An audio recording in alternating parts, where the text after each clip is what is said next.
morning. Morning, ma'am. Hi, good morning. Good morning, how's your day? Morning. Good morning. Good morning.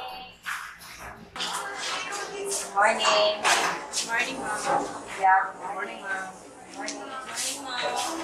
Good morning. Morning, ma'am. Good morning, Ham. Good morning, Julio. Morning, ma'am. Good morning, Jen. Morning, ma'am. Good morning. Good morning. Good morning. Okay, so please everybody stand. Let's have a prayer. Put ourselves in the holy presence of the Lord. In the name of the Father, the Son, and the Holy Spirit. Amen. Our Father, who art in heaven, hallowed be your name. Your kingdom come, your will be done on earth as it is in heaven. Give us this day our daily bread, and forgive us our sins. Good morning. Good morning, Ma'am Tabares. Okay, take your seats. Okay, so today we'll have the following objectives that we're going to learn at the end of the lesson. In the lesson, we're going to identify the sampling distribution of statistics, which is the sample mean, and find the mean and the variance of the sampling distribution of the sample mean. And the third one would be solve the problems involving the sample distribution of the sample mean. Okay, so you have there in your handouts the following formulas on how to get the mean of the sampling distribution of the mean. Okay, Ham, can you read the formula for the mean of the sampling distribution of the means? Formula for mean of sampling distribution of means is equals to the summation of the sample mean over the n. Okay, thank you. For the formula for the variance, may I have Kimberly? Can you read? Formula for the variance of sampling distribution of means is equal to the summation of sample mean minus the new sample mean squared over n. Okay, and for the formula for the standard deviation, may I have Jella?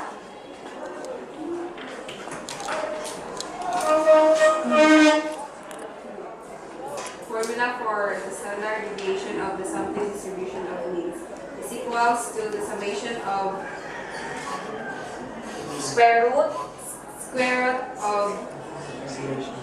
of the summation of x minus the mean Square? squared over n.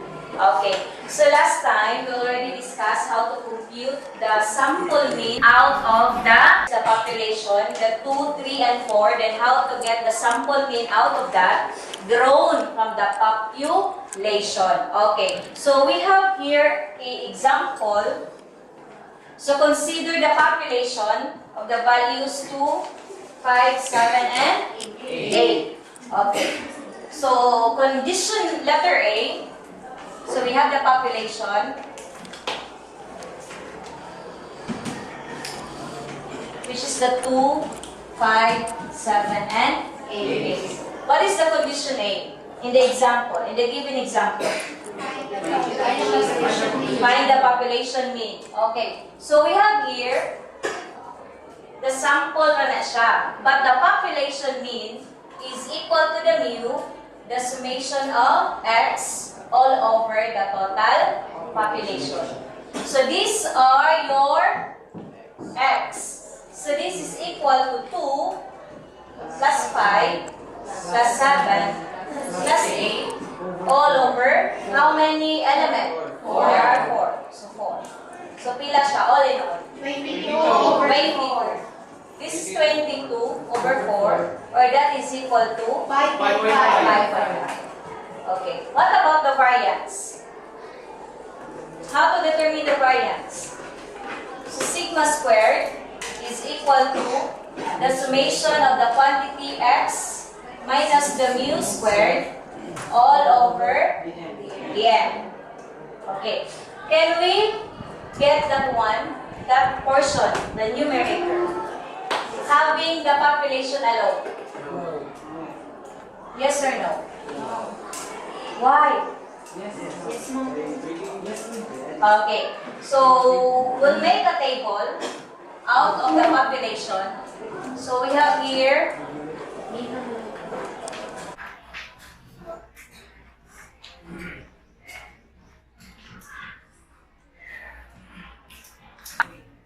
okay.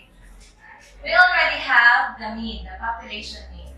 So the population mean is 5.5. So having here the element, the x, so we're going to subtract 2 to the population mean, which is 5.5. And which is equal to negative 3.5. Okay, so not. Next we have 5 minus the 5.5, which is equal to negative 0.5. And 7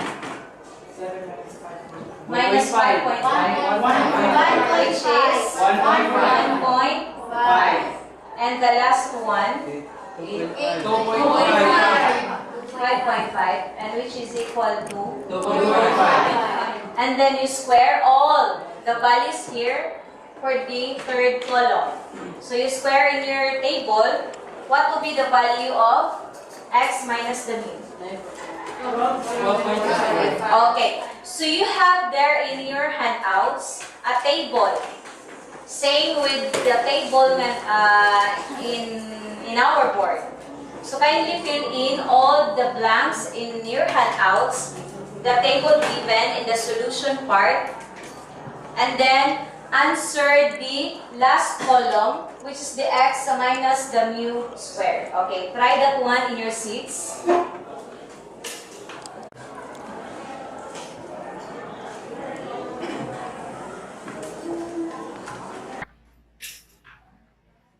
Under the observation, this is observation 1, observation 2, observation 3, and observation 4.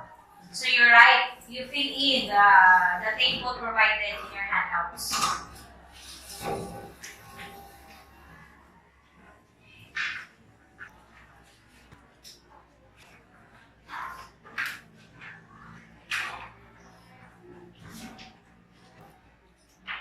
Okay, done?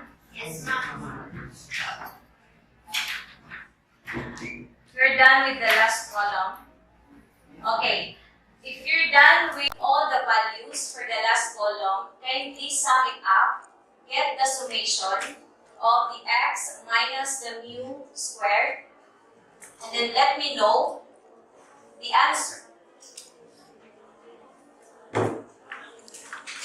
You add. The answer is 21. So you can have, having the formula of the variance, which is the total for this column would be your numerator. So this will become 21 over the what? The population of 4, which is your n, and that will be equal to 5.25. And for your standard deviation, you just simply square root the 21 over 4, and which is equal to 2.29.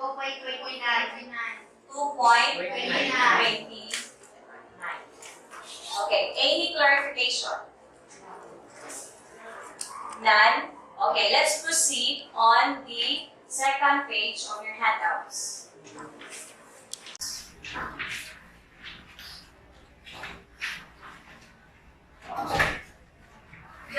The second page provided, the table provided for the second page would be the table for the sample mean out of the sampling distribution for the population. Okay. Proceed to the condition letter D. For the condition letter D, find all the possible samples of size 2 which can be drawn with replacement from this population. Okay, so what do you mean by size of 2?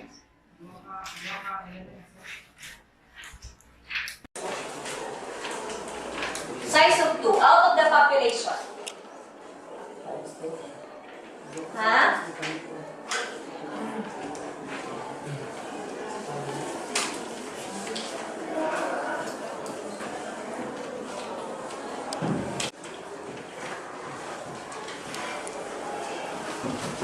And the sample. Then we have your mean. Okay, observation 1. Out of the population of 2, 5, 7, and 8, what will be your observation 1? You have 2 and 2 and 2. Very good. Okay, second observation. 2 and 5. And the third observation? 2 and 7.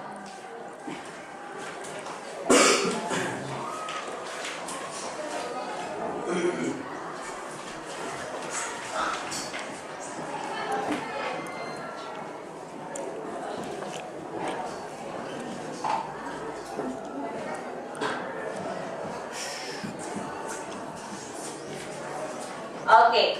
Kindly fill in all the remaining observation in your table in page 2 of your handouts. Sige, try the observation. Download the last observation.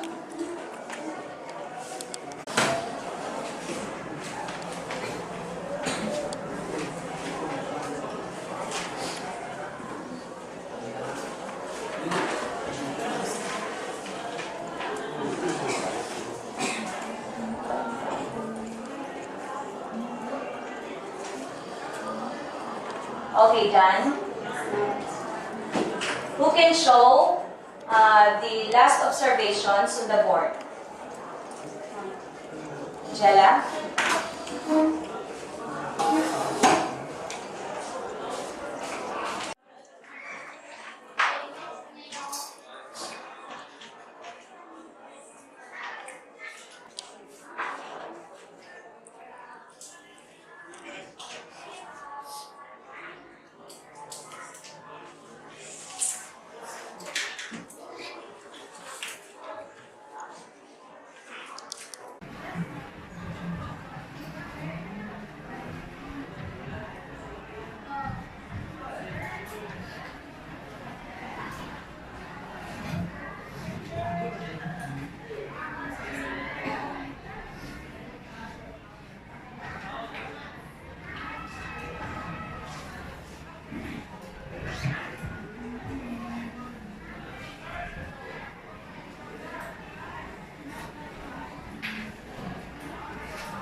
Okay.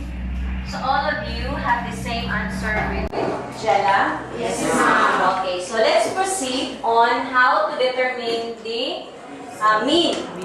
Okay, you're going to add all the sample size and divide it by 2. So what will be the sample mean of each sample?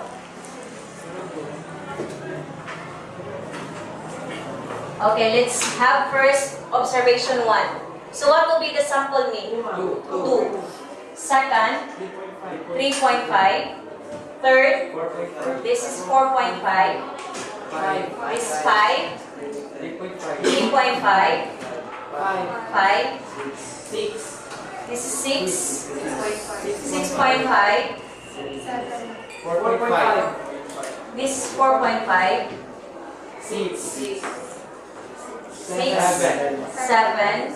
7.5. And we have 5. 5. 6.5. This is 6.5. 7.5 and 8. Okay. The next column would be the sample mean minus the summation or the population sample mean. So we have here the formula on how to get the population sample mean. So you get the summation of all the mean of each sample, then divided by the total number of observation. Okay. So we do first the sample mean of the population. So you add all the mean of each sample.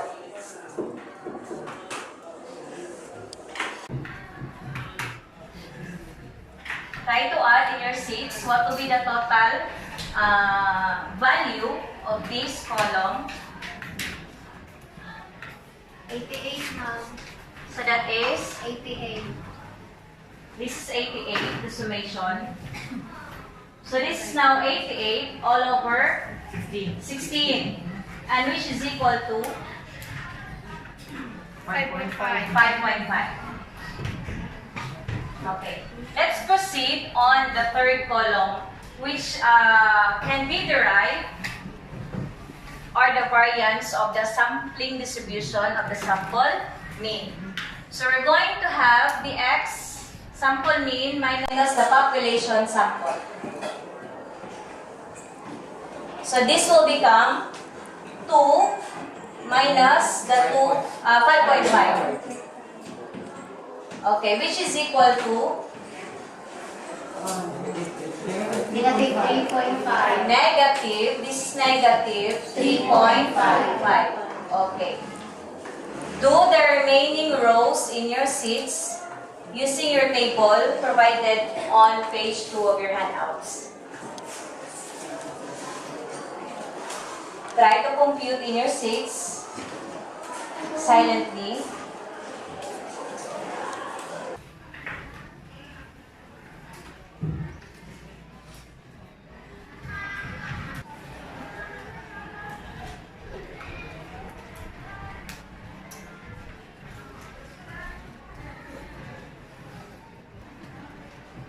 Okay, done?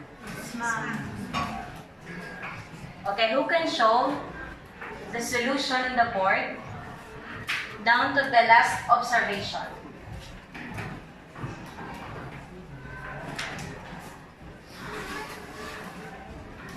Kimberly, you're done. Can you show your solution on the board?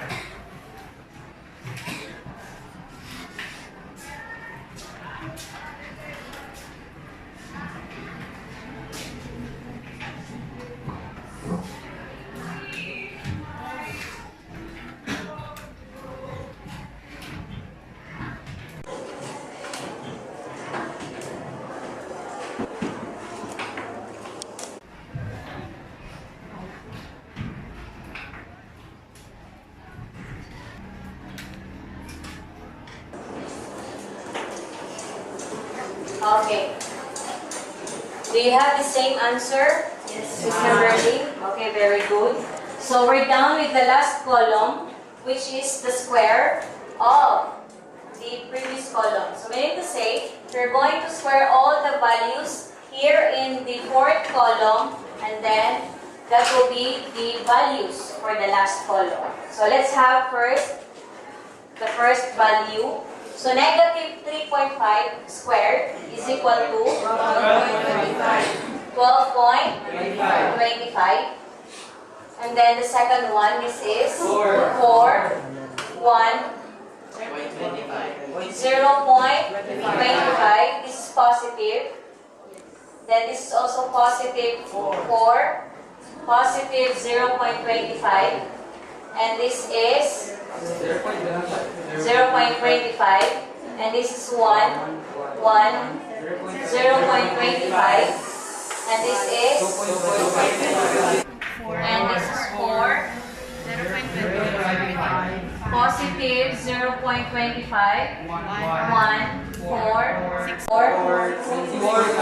6.25. Okay, try to get all the sum.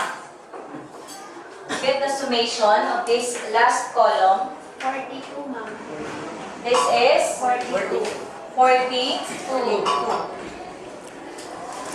And now we can proceed to the variance, which is equal to the variance of the sample mean is equal to the summation of all the last column, which is 42 all over the sample size, which is 16, And this is equal to 2.62. 2.62 or 63. Okay. What about the standard deviation?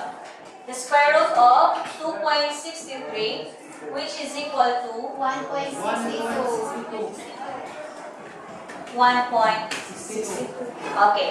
What have you noticed with the population mean, variance, standard deviation, with the values of the sample mean drawn from the population and the variance and standard deviation drawn from the population? What have you noticed? They have the same answer or the same values? The same values? Huh? Are you sure? So they have the same? What are the common values that they have? The mean. They have common, which is the sample mean and the population mean. Why? Why? Because the sample here are drawn from the population given. But they don't have, they differ in the variance and standard deviation. Why? Because the population, there are only 4 observations. But in the sample, there are 16 observations. So, the observation given will matter in terms of the variance and the standard deviation. Okay, so any clarification? No. Did you learn how to identify or find the mean? Yes or no? Yes. Okay. So let's proceed on your part. You can do this part on the last page of your handouts. Give you 15 minutes to do it.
Okay, time is up.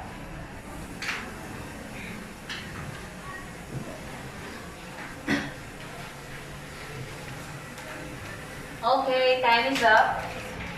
Then prepare for the passing of paper. Ready? So everybody, put your paper up. Split the paper. Okay. Ready? At the count of 3, everybody split the paper. At the count of 3. 1, 2, 3. Very good. Put it down. Then pass the second page of your paper to the last person at the first table. Ready? 1, 2, 3, 4, 5, 6, 7, 8, 9, and 10. Very good. So congratulations for the job well done for today, and see you tomorrow. And goodbye, everyone. Bye.